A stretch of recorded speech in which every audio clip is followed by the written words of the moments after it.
Welcome to the AI Opus, or as we like to call it, Teo. Hey there, Sarah. How are you doing today? I'm doing great, Mike. Excited to dive into today's AI news. There's a lot happening, so let's get started. Absolutely. Let's jump right in. What's our first story? Well, let's start with the big news from Meta. They're planning a whopping $60 to $65 billion investment in 2025 to expand their AI infrastructure. This includes a massive data center in Manhattan and over 1.3 million GPUs. They're really aiming to lead in AI, especially with their Llama 4 and AI-driven engineering projects. Wow, that's quite an investment. Why such a huge focus on AI infrastructure, though? Great question, Mike. The AI landscape is incredibly competitive right now. Companies like Meta need to invest heavily in infrastructure to support the computational demands of advanced AI models and stay ahead of rivals like Microsoft and OpenAI. That makes sense. So what's next? Moving on, Character.AI is in the news for filing a motion to dismiss a lawsuit. The lawsuit blames the platform for a teen's suicide, but Character.AI argues that it's protected by the First Amendment and that the lawsuit threatens free speech. That sounds like a really complex issue. How does this affect the generative AI industry? It really underscores the ongoing debate about the responsibilities of AI platforms. If the lawsuit goes forward, it could set a significant precedent affecting how companies approach content moderation and user safety. Interesting. And speaking of AI policy, I heard there's been a lot of lobbying activity recently. Yes, indeed. Companies have significantly ramped up their AI lobbying efforts due to regulatory uncertainty. OpenAI, Anthropic, and Cohere, among others, are spending more to influence AI legislation, which is increasing at both federal and state levels. I guess they really want to ensure the regulations work in their favor, right? Exactly. They're trying to shape policies that won't stifle innovation while addressing societal concerns around AI. Got it. So what about this Stargate AI venture I heard about? The Stargate AI venture is quite fascinating. It's a $100 billion partnership between OpenAI, Oracle, and SoftBank.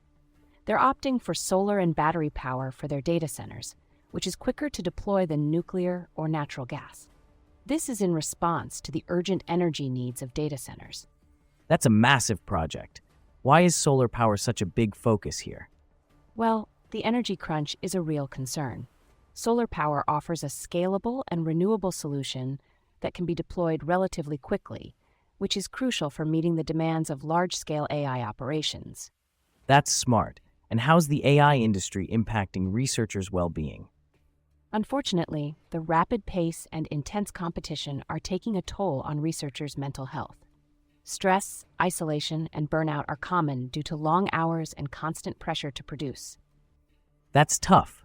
What are experts suggesting to help with this? They recommend fostering better support networks, promoting work-life balance, and emphasizing the importance of non-work aspects of life to combat these issues. I hope that helps. Moving on. I heard about a new AI benchmark test. Yes, there's a new informal benchmark involving coding a bouncing ball within a rotating shape.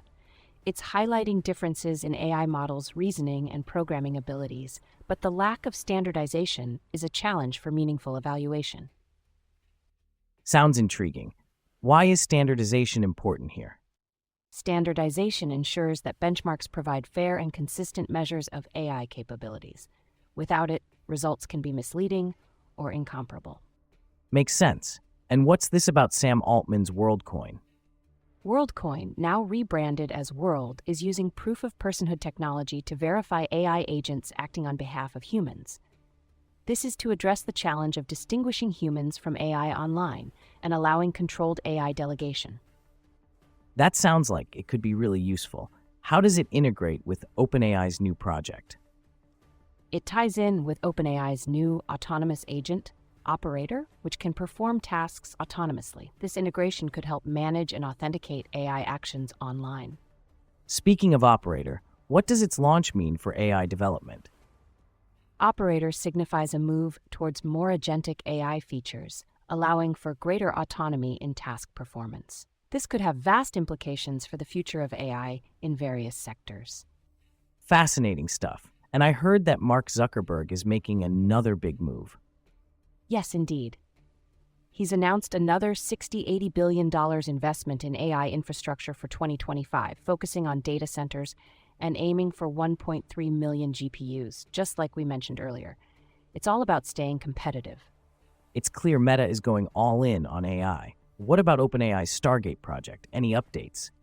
The Stargate project is ambitious, but reportedly lacks secured funding and a complete plan, despite aiming for massive investments.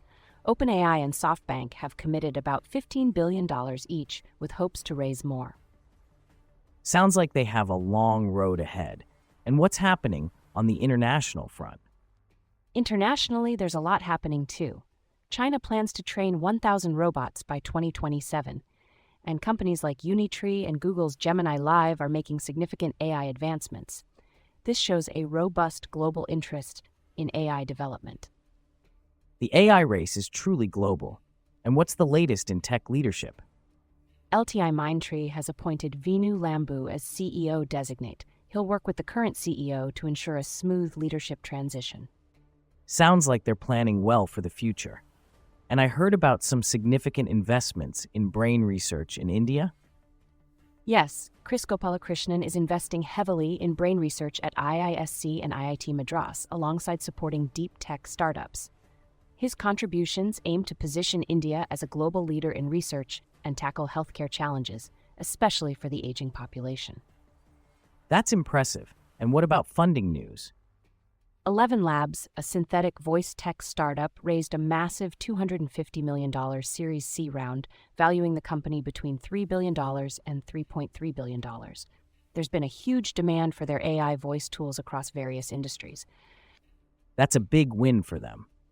And I heard about another interesting funding story. Yes, SC Ventures and Yabex invested $10 million in Faraha, an African lending platform focused on affordable education financing. This partnership aims to improve financial access and opportunities in the region.